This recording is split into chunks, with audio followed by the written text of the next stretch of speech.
Halo semuanya, perkenalkan aku lalu Florian Yusuf. Aku dari kelas reguler 1 dengan nomor induk mahasiswa 205012300027. Sebelumnya, aku dari Prodi Magister Administrasi Bisnis Telkom University. Kali ini aku akan membuat konten dengan judul Bagaimana Digital Leadership Berperan Terhadap Bisnis Modern di Era Digital.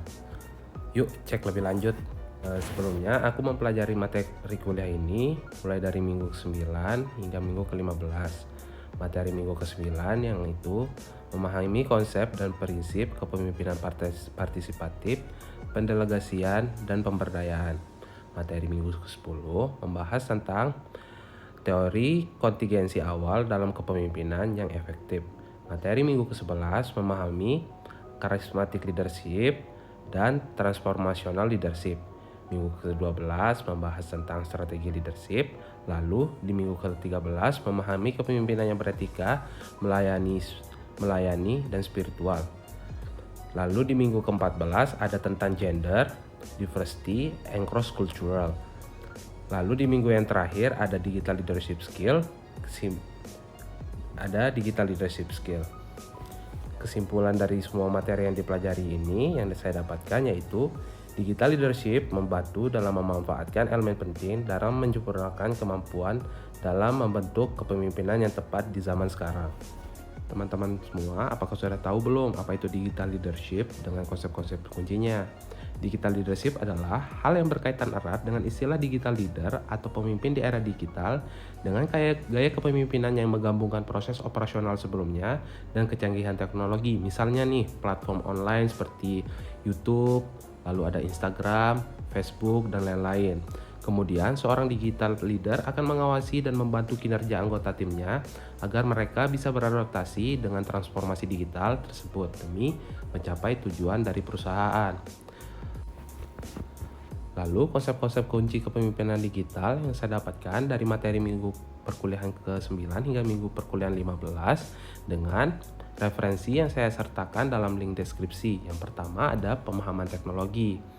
Misalnya, seorang pemimpin digital harus memiliki pemahaman yang kuat tentang teknologi digital yang relevan dengan industri atau organisasinya yang mencakup pemahaman tentang tren teknologi terkini seperti kecerdasan buatan, lalu ada data analitik, dan komputasi awal.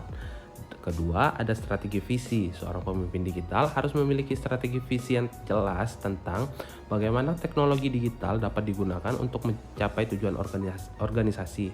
Mereka harus mampu mengidentifikasi peluang baru yang dihasilkan oleh teknologi digital dengan mengembangkan rencana strategi untuk mengambil keuntungan dari peluang tersebut.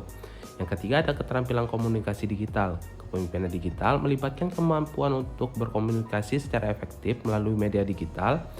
Dengan pemimpin digital harus mampu menggunakan alat komunikasi digital seperti email, pesan instan, dan media sosial untuk berinteraksi dengan anggota tim dan pemangku-pemangku kepentingan lainnya. Yang keempat, ada keterampilan manajemen perubahan. Teknologi digital seringkali menghasilkan perubahan yang cepat dalam organisasi atau perusahaan. Seorang pemimpin digital harus memiliki keterampilan manajemen perubahan yang kuat dalam membantu anggota timnya dan organisasi beradaptasi dengan perubahan tersebut. Lalu selanjutnya yang kelima, ada keterampilan analitik. Pemimpin digital harus mampu menggunakan data dan analitik untuk mengambil keputusan yang informasional dan berbasis bukti. Mereka harus dapat mengumpulkan lalu menganalisis data untuk menginformasikan keputusan strategi. Dan yang terakhir ada keterampilan kolaborasi.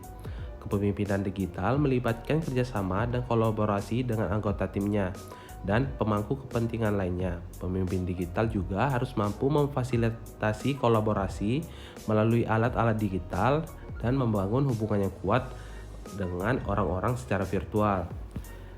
Dengan memahami dan menguasai konsep-konsep ini, seorang pemimpin dapat menjadi lebih efektif dalam menghadapi tantangan dan peluang-peluang yang dihadapi di era digital. Selanjutnya, kita akan membahas contoh kasus yang paling relevan dengan digital leadership yang ada di Indonesia. Saya mengambil Raffi Ahmad sebagai contoh yang paling relevan dikarenakan Raffi memiliki beberapa kelebihan. Walau usianya tak lagi muda, Raffi dapat melihat bisnis di era digital dengan sangat baik. Beberapa lini bisnis yang dimiliki Raffi Ahmad. Yang pertama ada Rans Entertainment yang tersedia pada platform YouTube. Lalu yang kedua ada Rans Esport yang bergerak pada industri games. Lalu yang ketiga ada Rans Nusantara Football yang bergerak pada industri sepak bola yang ada di Indonesia. Dan yang terakhir yaitu ada Rans Beauty yang bergerak pada bisnis di bidang kecantikan. Raffi Ahmad yang merupakan seorang artis, aktor, dan presenter berhasil memanfaatkan era teknologi digital dengan sangat baik dengan menerapkan 5 konsep-konsep yang paling penting pada digital leadership seperti yang pertama ada pemahaman teknologi, yang kedua ada kolaborasi dengan partner, yang ketiga ada kemampuan dalam berkomunikasi, yang keempat ada visi yang jelas, dan yang terakhir ada analisa yang tepat. Selanjutnya, strategi yang digunakan Raffi Ahmad saat ini adalah pemahaman teknologi yang baik. Apa itu pemahaman teknologi yang baik? Seorang pemimpin digital harus memiliki pemahaman yang mendalam tentang teknologi digital yang relevan dengan industri atau organisasinya. Mereka perlu terus memperbarui pengetahuannya tentang tren teknologi terkini, memahami bagaimana teknologi tersebut agar dapat mempengaruhi operasi dan strategi organisasinya. Hal ini juga disepakati pada pembelajaran materi week ke-15 pada slide keempat, di mana disebutkan keingintahuan dan pembelajaran seumur hidup menjadi sangat penting mengingat sifat teknologi informasi dan proses bisnis yang terus berkembang. Kesimpulan yang saya dapat ambil dari beberapa materi di atas yaitu memahami dan mempelajari digital leadership tidaklah begitu rumit dikarenakan ilmu dan teorinya akan terus berkembang sesuai dengan kemajuan teknologi. Namun, jika dipelajari sedari sekarang, digital leadership adalah suatu aset yang mahal dan dapat diandalkan untuk masa sekarang maupun masa depan. Dikarenakan teori-teori dan prinsip yang digunakan masih sangat relevan untuk semua kategori usia. Sekian video digital leadership yang dimana kita mempelajari mulai dari apa itu digital leadership dengan memahami konsep-konsep kuncinya. Jika kalian suka video seperti ini, like and subscribe. Lalu apakah kalian tertarik untuk mempelajari digital leadership? Tulis di komen ya. And see you next video. Bye bye.